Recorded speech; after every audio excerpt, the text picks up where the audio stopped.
nous accueillons Jean-Claude Chaillet. Bonjour.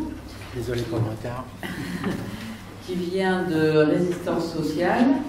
Tu vas nous parler peut-être du Comité d'action publique 2022, ou CAP, lancé officiellement le 13 octobre par le Premier ministre. Ce comité doit mener une réflexion sur la transformation de l'administration.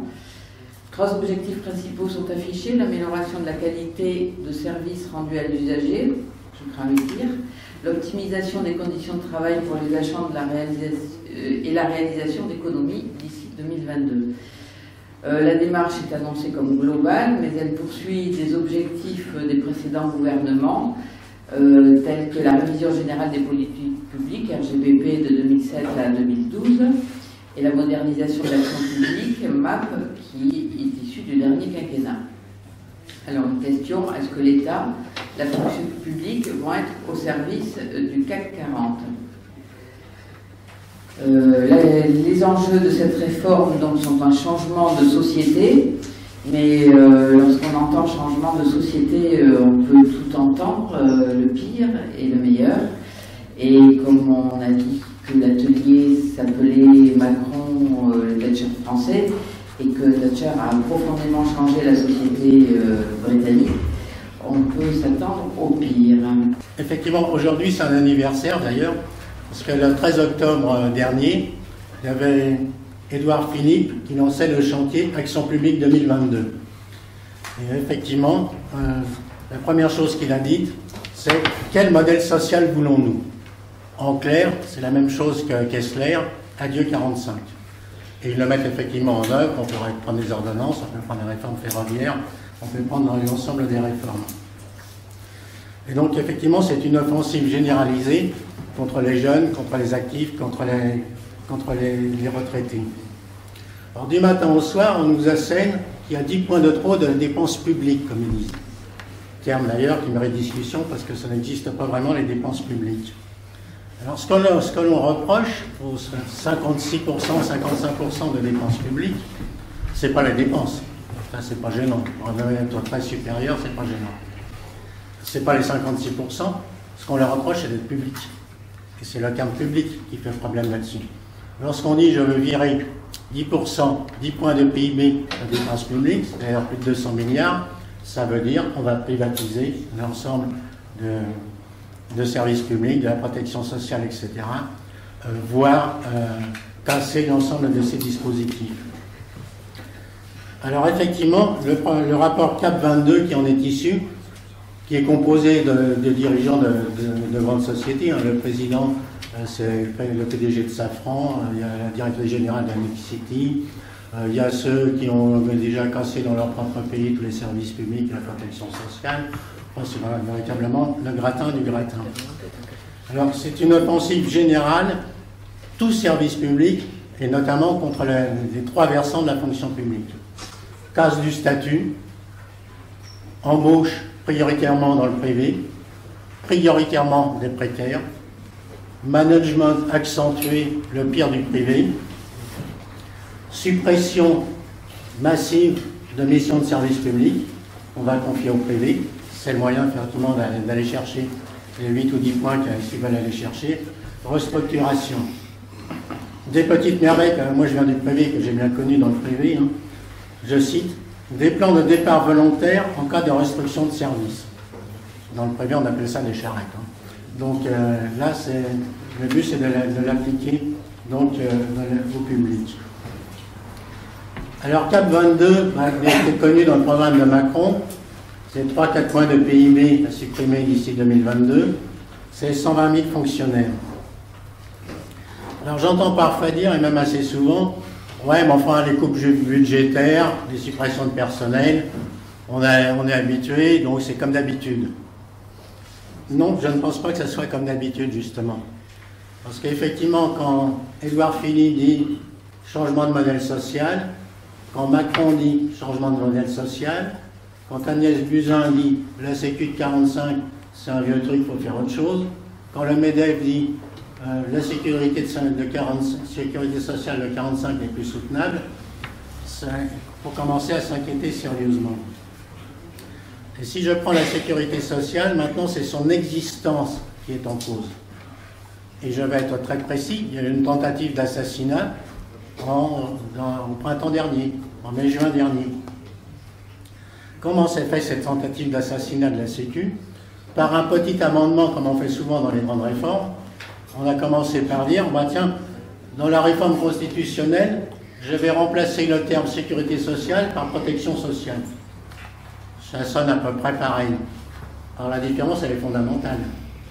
Parce que les compagnies d'assurance ont attaqué la sécurité sociale devant la Cour européenne de justice.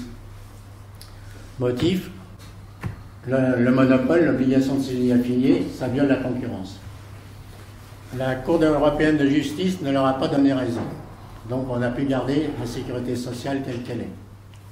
Si on passe dans la protection sociale, et c'était le sens de l'amendement, depuis les directives européennes de 1972, le reste de la protection sociale est dans la concurrence libre et non faussée, avec tout le débat qui a été fait dans les mutuelles ouvrières qui ont presque disparu, etc. Donc cet amendement signifiait simplement que la concurrence, que la sécurité sociale devenait une complémentaire comme les autres en concurrence avec les autres. Mort de la Sécu. Alors il y a eu un tollé, un amendement scélérat, constitutionnalisation de la mort de la Sécu, etc., etc. Devant le tollé général, le gouvernement a dit « Oh oui, non, mais c'est une mauvaise rédaction, on va en faire une autre, etc. » Donc il a reculé. Ce qui prouve qu'on peut le faire reculer. Cela dit, le danger persiste. Alors il persiste sous cette forme, mais il persiste aussi sur ce que j'appellerais la lapidation de la Sécu. C'est-à-dire un ensemble de réformes, un ensemble d'attaques, dont chacune n'est pas forcément mortelle, mais qui par leur ensemble ont l'intention de la rendre mortelle. Alors, quel est le problème? Ben, le problème, c'est que chacun cotise selon ses moyens et reçoit selon ses besoins. Recevoir selon ses besoins, c'est l'inverse du libéralisme. Dans le libéralisme, on reçoit selon ses moyens, pas selon ses besoins. Et c'est aussi la cotisation. C'est le budget de la sécurité sociale. Budget de la sécurité sociale, 500 milliards. 500 milliards qui échappent au marché financier. Ça se pardonne pas. Mais c'est aussi les cotisations sociales dites patronales qui sont encore de l'ordre de 200 milliards. Et ça, évidemment, tout patron et tout MEDEF bien compris se dit que ces 200 milliards, ça irait mieux dans les profits et dans les dividendes. Donc c'est une lutte mortelle pour achever la sécurité sociale. Alors il faut revenir un petit peu sur ce qu'est la cotisation, parce que ça fait débat dans le mouvement social. J'ai eu des réunions à Luçon la semaine dernière, ça a fait un peu débat, de moins en moins, donc ça continue à faire débat. La cotisation, il faut partir du travail. Qu'est-ce qui crée les richesses? C'est uniquement le travail. Seul le travail crée les richesses. C'est d'ailleurs pour ça qu'il y a des grèves. Un jour de grève, si elle est générale dans une entreprise, il ne sort rien. Avoir tous les paquets de billets qu'on veut, il ne sort rien d'entreprise.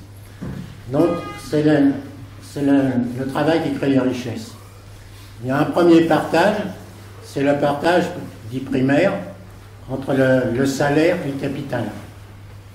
D'où les conflits permanents entre le salarié qui veut une augmentation de salaire et son patron qui veut dire « Ah non, c'est pas possible, on peut pas, etc. » Donc, premier partage. Une fois ce premier partage fait, les profits ayant, par exemple, 40% et les salaires 60%, donc 60% de salaire. Là, il y a un deuxième partage qui s'opère entre ce que reçoit le salarié à la fin du mois, son chèque, et le reste qui va dans les cotisations sociales. Cotisations sociales qui alimentent la sécurité sociale, donc qui après verse ses prestations.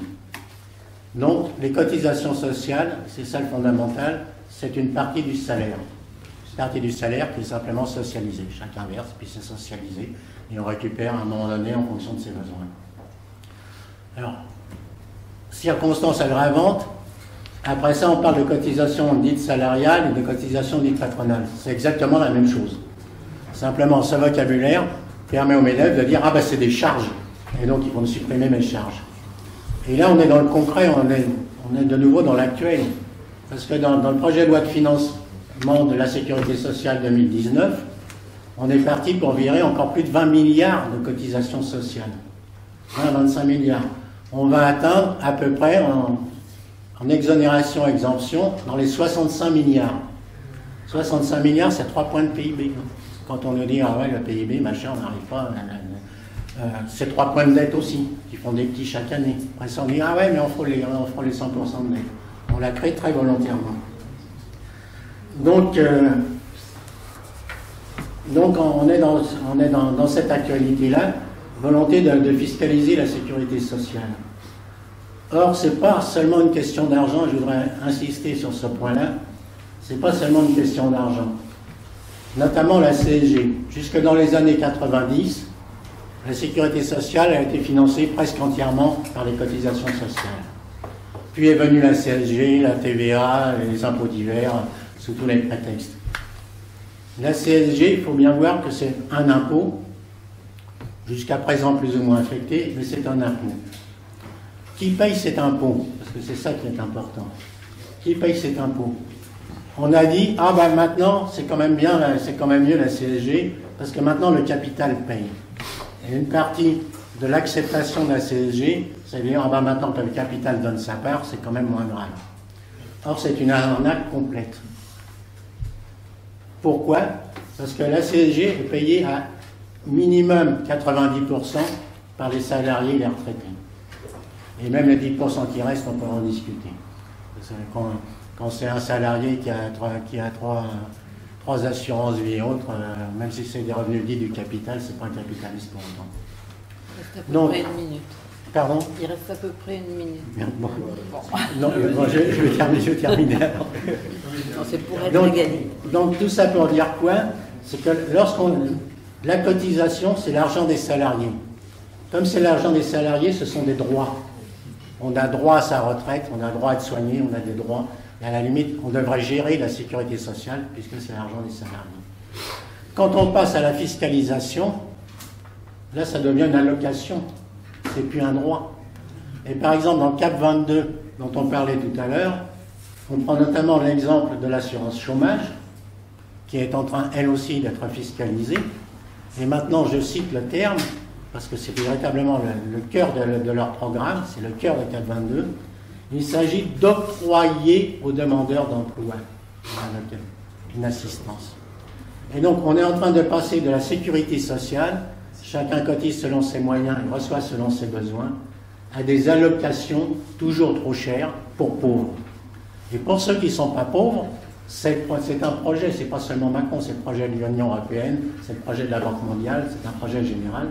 Pour ceux qui ne sont pas pauvres, il y a quoi? Eh bien, ils vont se prendre des complémentaires, ils vont se prendre des fonds de pension et autres. Donc, on est en train de basculer à l'heure actuelle, à rythme accéléré, la sécurité sociale vers une assistance pour pauvres toujours trop chère et les autres se démerdent comme ils peuvent. Et là, véritablement, c'est la fin de notre sécurité sociale qui se met en place. Et c'est véritablement gravissime de passer à... On retourne pratiquement au Moyen-Âge. C'est le projet Macron, le projet de l'Union européenne, le projet de la Banque mondiale, le projet de la mondialisation. Comme je n'ai pas, c'est mon temps, je pourrais tout.